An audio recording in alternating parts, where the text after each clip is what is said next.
ஆம், இந்த மதுரை மாநாடும் மாபெரும் வெற்றி அடைந்துள்ளது. சில நல்லவர்கள் ஒரு கேள்வி கேட்டார்கள்.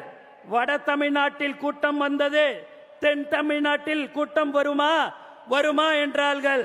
நான் திருப்பி கேட்டேன், தம்பிகளா, வருவது யாரு தெரியுமா? தாய்மார்களின் செல்ல பிள்ளை தெரியுமா? தமிழ்நாடு அதிரும் தெரியுமா?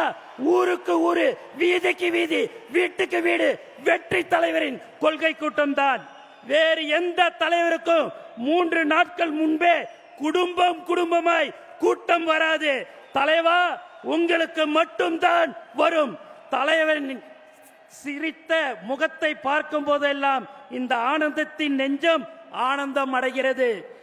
நீங்கள் இன்றைய அரசியல் ஆளுமை, நாளைய முதல்வர். உங்கள் பின்னால் நிற்பது பாசத்துக்குரிய கட்டுப்படும் ராணுவ படை. இப்படை நோக்கின் எப்படை